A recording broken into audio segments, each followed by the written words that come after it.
A cruz de Cristo não foi feita para ser admirada à distância. Ela foi feita para matar. E o primeiro que ela mata é o eu. Mas este é o escândalo que o mundo não suporta e que muitos cristãos modernos rejeitam em silêncio. Eles querem a coroa sem o madeiro. Querem a graça sem a morte. Querem o Cristo que consola, mas não o Cristo que crucifica. O apóstolo Paulo, porém, nunca pregou um evangelho confortável. Ele não via a cruz como um símbolo estético. Ele a via como o instrumento da execução do orgulho humano. Estou crucificado com Cristo, dizia ele em Gálatas 2:20. Mas quem está disposto a ser crucificado hoje? Nosso tempo transformou o evangelho em uma escada para o sucesso, uma ferramenta para a autoestima, um combustível para sonhos pessoais. Mas Paulo dizia o oposto. Já não sou eu quem vive. O verdadeiro evangelho não exalta o homem, o destrona, não fortalece o ego, o crucifica. Não promete realização, promete morte e ressurreição. E aqui começa o escândalo. Porque o evangelho verdadeiro não negocia com o orgulho humano. Ele o mata lentamente na fornalha da graça. Ele te arranca do trono que construíste dentro do teu coração. Ele te confronta e diz, sai daí, o trono é dele. Em Filipenses 3, Paulo declara que tudo o que antes considerava lucro, agora considera perda por causa de Cristo. Tudo. Títulos, reputação, glórias religiosas, cinzas diante do esplendor do crucificado. E isso não era retórica. Ele tinha sido um fariseu de elite, moralmente irrepreensível. Mas quando a luz de Cristo o alcançou, ele viu o que todos nós evitamos enxergar, que a pior idolatria não é a dos ídolos visíveis, é a adoração do próprio eu, com aparência de piedade. Paulo chamava isso de gloriar-se na carne. E quando ele usa essa expressão, não está falando apenas de sensualidade ou pecados externos, mas de autoconfiança espiritual. A carne, para Paulo, é o sistema inteiro do ego, tentando ser bom sem Deus, tentando merecer o céu com sua própria força. E o evangelho vem e destrói esse sistema. A cruz é o decreto de bancarrota da humanidade. Ela anuncia, não há mérito em ti. Nenhuma justiça, nenhuma força, nenhuma capacidade de regenerar-se a si mesmo. O escândalo da cruz é que ela nos humilha antes de nos salvar. Ela nos faz ver que o sangue do Cordeiro não foi derramado para dar um empurrão no nosso progresso moral. Foi derramado porque nós estávamos mortos. E mortos não melhoram. Mortos não colaboram. Mortos só ressuscitam, se alguém os chamar de volta à vida. Por isso Paulo diz, pela graça sois salvos, mediante a fé, e isto não vem de vós, é dom de Deus. A cruz não é apenas o meio da salvação, é o modelo da santificação. Deus não quer apenas te tirar do inferno, Ele quer tirar o inferno de dentro de ti. E isso dói. Porque o inferno interno chama-se orgulho. O ego é o altar mais resistente que o Espírito Santo precisa demolir. E ele o fará, tijolo por tijolo, glória por glória, até que reste apenas Cristo. A cruz verdadeira destrói o eu, para libertar o homem verdadeiro, aquele que vive pela fé no Filho de Deus. A autonomia é a prisão do homem natural, mas a rendição é a liberdade do homem regenerado. O homem natural diz, eu posso. O regenerado canta, ele é tudo. Quando Paulo diz em Romanos 6 que fomos sepultados com Cristo, ele está afirmando que a verdadeira conversão é uma execução espiritual. O velho homem não é reformado, ele é crucificado. A graça não é um verniz moral, é uma sepultura, mas também é uma ressurreição. E cada dia de santificação é mais uma pá de terra sobre o orgulho que insiste em respirar. Por isso a cruz é escândalo para os religiosos e loucura para os sábios, porque o homem que se acha bom não suporta ouvir que precisa morrer. Mas o homem que viu sua miséria diante da santidade de Deus, este se curva, chora e diz: crucifica-me também, Senhor. E é aí que começa a verdadeira vida. Quando o eu morre, Cristo vive. E a cruz, antissímbolo de humilhação, torna-se o trono da glória. Porque somente aqui há um tipo de dor que não destrói, mas desperta. Uma ferida que não sangra apenas, mas cura. É a dor de ser confrontado pela verdade. O orgulho odeia essa dor, mas a alma precisa dela como o corpo precisa do ar. A cruz, símbolo de morte, torna-se para o espírito humano uma escola. Não uma sala confortável, mas um campo de batalha onde o eu é exposto, quebrado e reconstruído. Ali aprendemos que arrependimento não é emoção passageira, é revolução interior. É o momento em que o homem se vê sem máscaras diante da luz e percebe: não sou o centro, nunca fui. O orgulho é o grande arquiteto da ilusão. Ele ergue torres, títulos e razões para não se curvar. Mas toda a torre erguida pelo ego, cedo ou tarde, encontra o mesmo destino de Babel: ruína. O arrependimento é o colapso necessário dessas torres. É o desmoronar voluntário da vaidade para que algo verdadeiro possa nascer das cinzas. Paulo descreve essa transformação como o despir do velho homem e o revestir do novo. Não há meio termo. Ou o velho domina, ou o novo respira. Por isso, cada ato de humildade é uma pequena crucificação do orgulho. Cada perdão oferecido, uma sepultura aberta para o rancor. Cada vez que alguém se cala quando poderia se vingar, uma cruz invisível é erguida. E o espírito humano vai sendo educado por essa escola silenciosa, a escola da cruz. A cruz ensina o que o mundo desaprendeu, que a grandeza não está em ser servido, mas em servir. Que a liberdade não vem do poder, mas da entrega. Que o amor não é conquista, mas sacrifício. O homem que compreende isso deixa de buscar aplausos. Ele começa a buscar silêncio, porque é no silêncio que o orgulho morre e o espírito escuta. O arrependimento não é culpa, é clareza. É um instante em que a alma reconhece que lutava contra a verdade e decide render as armas. É quando o coração, cansado de se justificar, finalmente diz: chega, não quero mais ter razão, quero ser transformado. Nessa hora, o universo inteiro parece parar, porque o maior milagre não é um corpo curado, é um coração quebrantado. Um coração assim já não se defende mais da cruz. Ele a abraça. Ele entende que o madeiro não veio roubar-lhe a vida, mas devolvê-la. E quando o arrependimento se aprofunda, o orgulho começa a se tornar pó. As comparações desaparecem.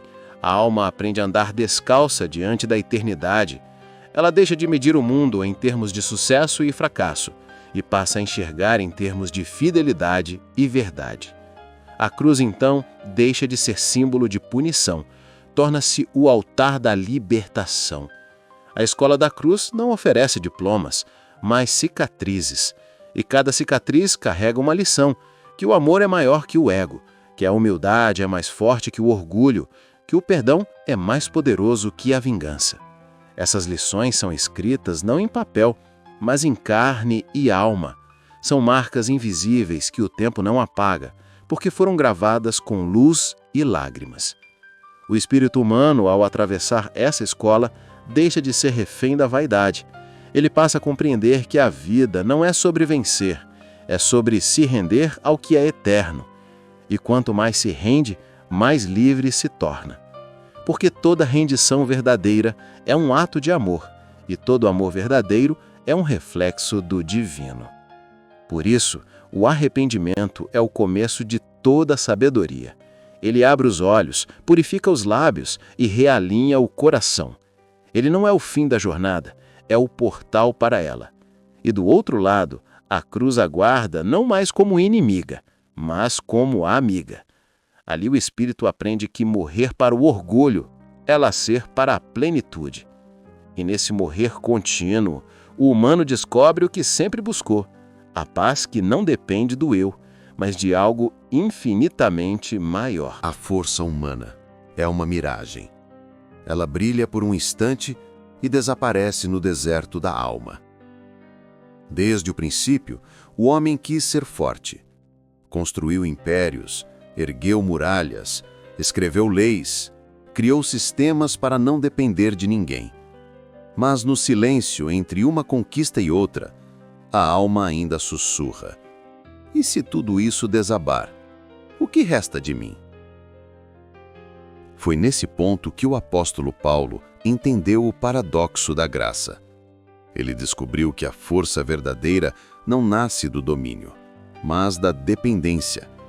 Que a plenitude não vem quando nos tornamos invencíveis, mas quando admitimos que somos frágeis.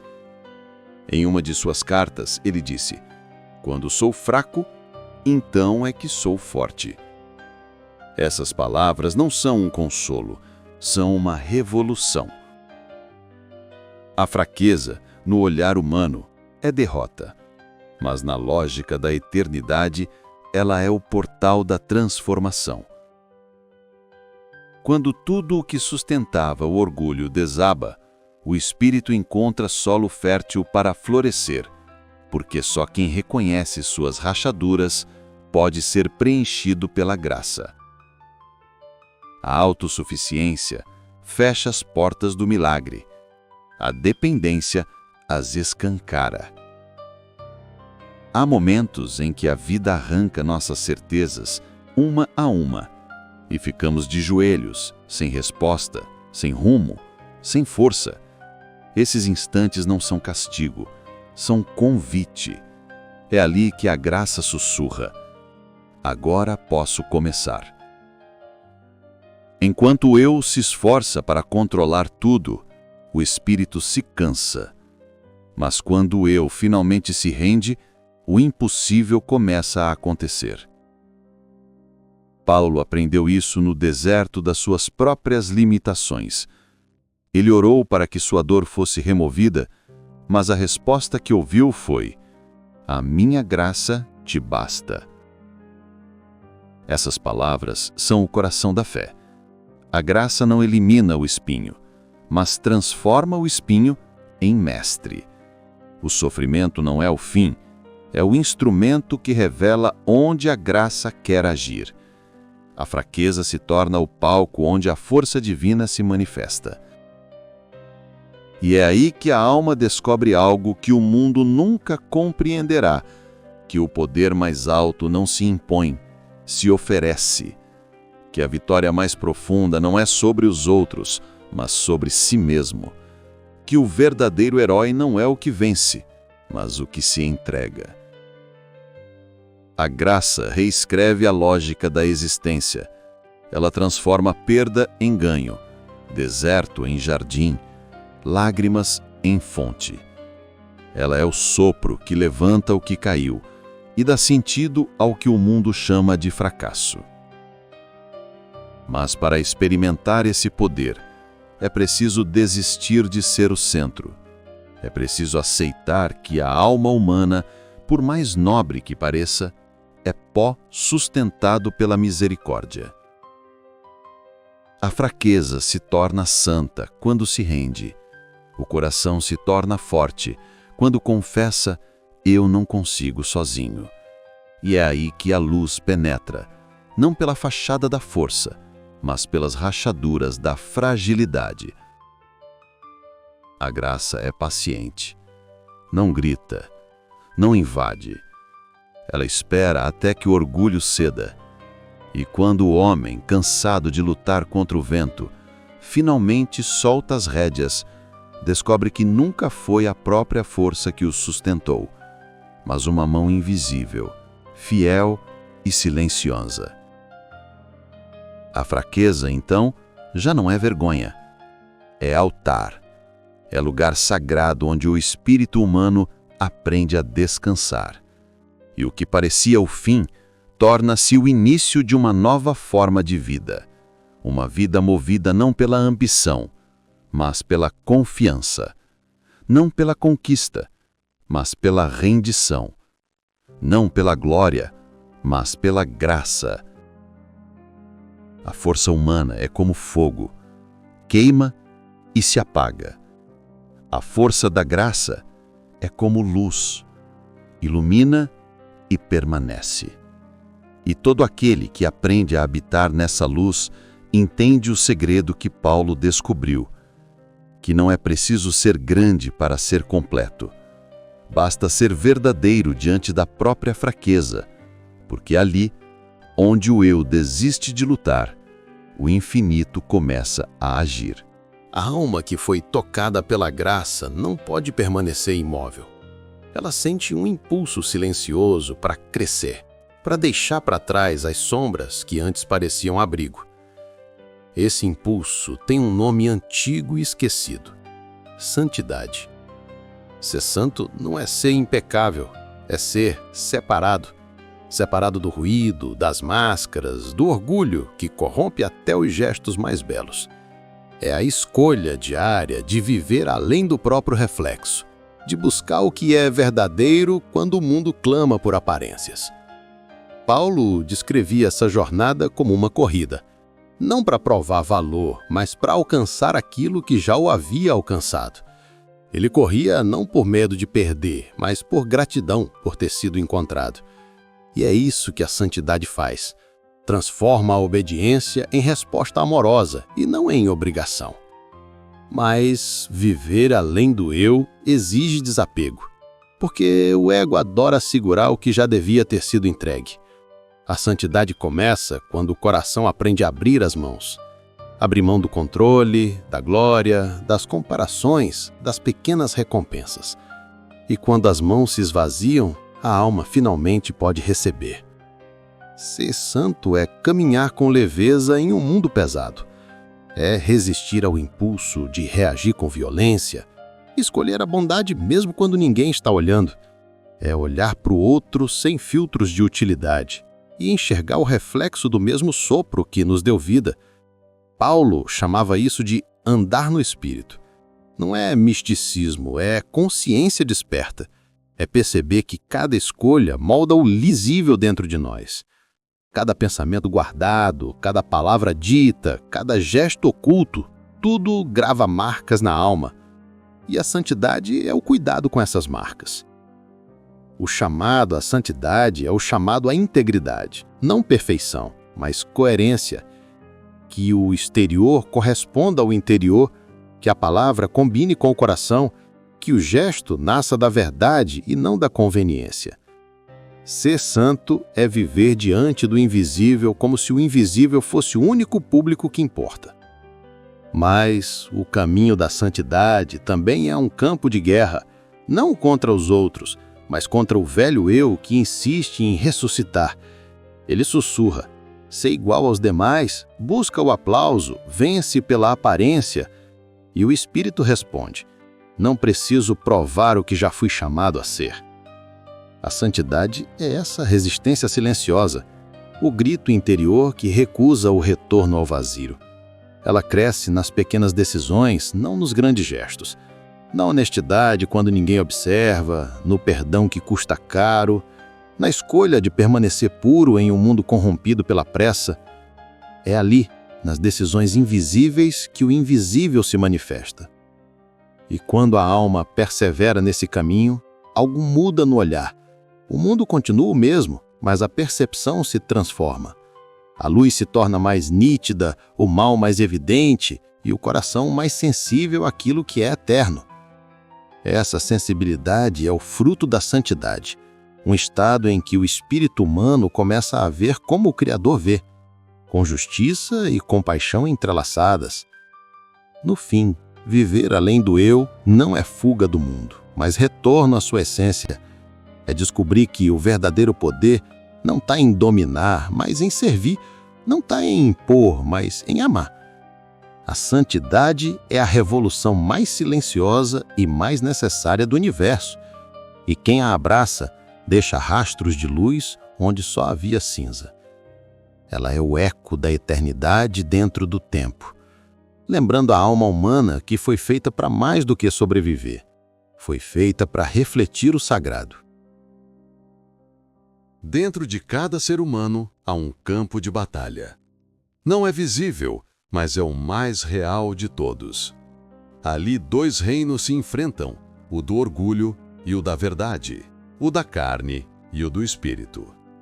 A carne é tudo o que busca o controle, o aplauso, o prazer imediato. Ela é o instinto que diz: faça o que quiser, siga seu coração, nada é proibido. Mas o espírito, sussurrando em tom mais baixo, responde: nem tudo que desejas te fará livre. E nesse diálogo silencioso, a alma é moldada. Paulo falava dessa luta com honestidade brutal. Não faço o bem que quero, mas o mal que não quero, esse pratico. Ele não descrevia fraqueza, descrevia humanidade.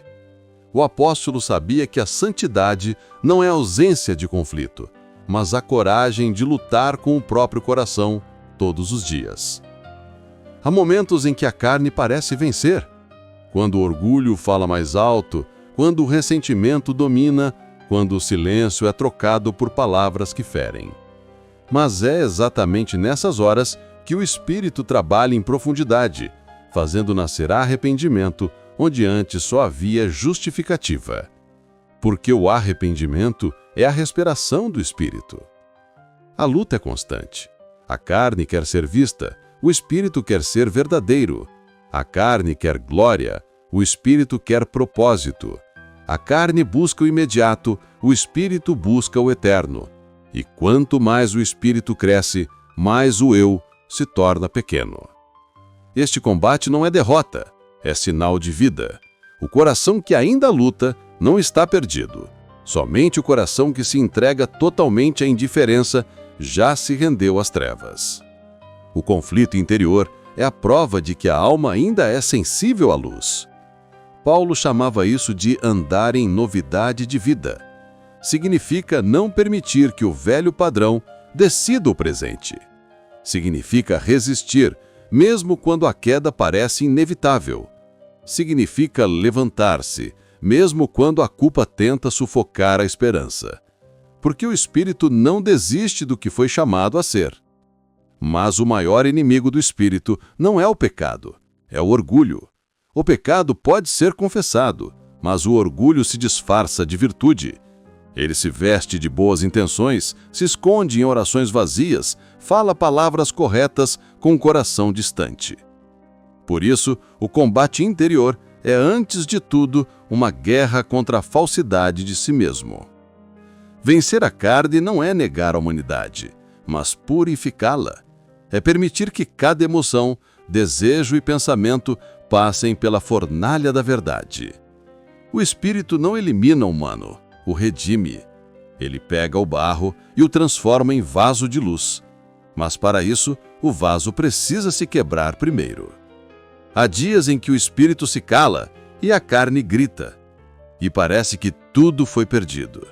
Mas até o silêncio de Deus é pedagógico. Ele ensina a paciência, ensina a humildade, ensina a esperar até que o orgulho se desarme.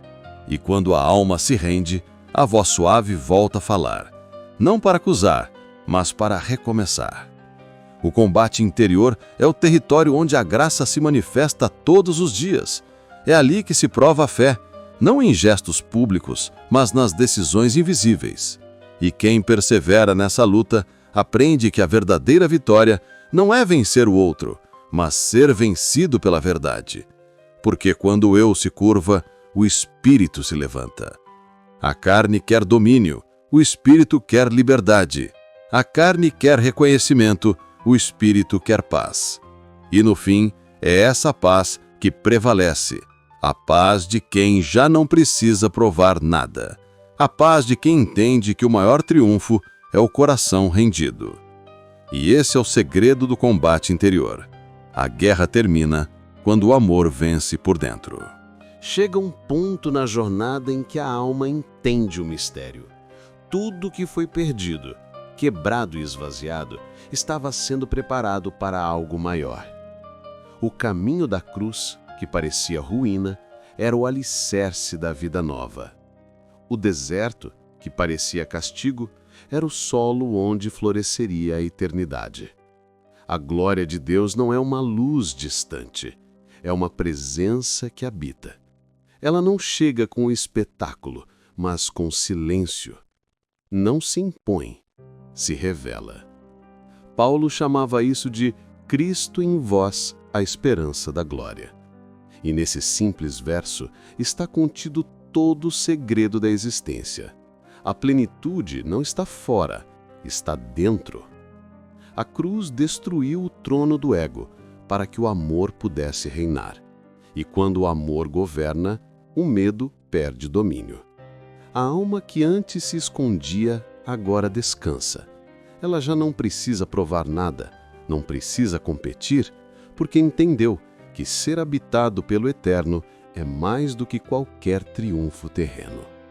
A presença do Cristo interior não anula a humanidade, a purifica. Faz o comum tornar-se sagrado. Faz o trabalho simples carregar eternidade. Faz o sofrimento ter propósito.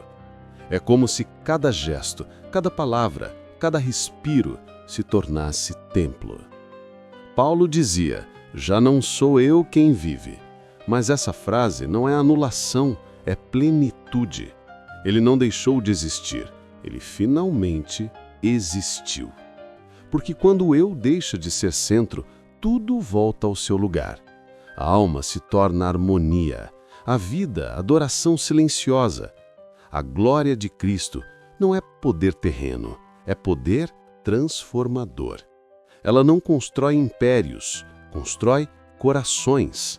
Não muda as circunstâncias, muda perspectivas.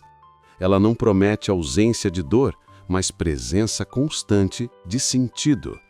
E esse sentido é o que sustenta o ser humano nas tempestades. O Cristo que vive em nós é o mesmo que andou entre feridos, que amou sem esperar retorno, que perdoou quem o feriu, que escolheu servir quando podia dominar. Essa é a glória da cruz, a glória que se manifesta em compaixão. Ela é contrária à lógica do mundo, mas é a essência da eternidade. Viver com essa consciência é viver desperto, é perceber o divino nas ruas, nos lágrimas, nos gestos, nas pessoas. É andar pelo tempo com os olhos voltados para o invisível. É amar o imperfeito com o amor que vem do perfeito. É tornar-se instrumento de reconciliação, onde antes havia apenas distância. Quando Paulo fala em glória, ele não fala de fama, fala de transformação, de um coração endurecido tornando-se carne viva, de uma mente confusa sendo restaurada em paz, de uma alma fragmentada reencontrando o centro em algo eterno. Essa é a glória, a restauração do humano ao seu propósito original. E no fim, quando tudo se calar, quando o orgulho, a luta e o medo tiverem desaparecido, o que restará será apenas presença. Um silêncio cheio de vida, uma luz sem sombra, uma alegria sem motivo, porque o próprio amor terá tomado o lugar de tudo o que era vazio. Este é o destino do Espírito que passou pela cruz. Não a anulação, mas a plenitude. Não a morte, mas a vida que não termina. A cruz era o caminho, a graça foi a ponte, e a glória é o lar. No fim, o mistério se cumpre. O eu morre para que o amor viva, e o amor reinando em nós é a prova viva de que o impossível foi vencido. A cruz revelou o fim do homem velho e o início do humano restaurado. Cristo vive, e essa é a glória final.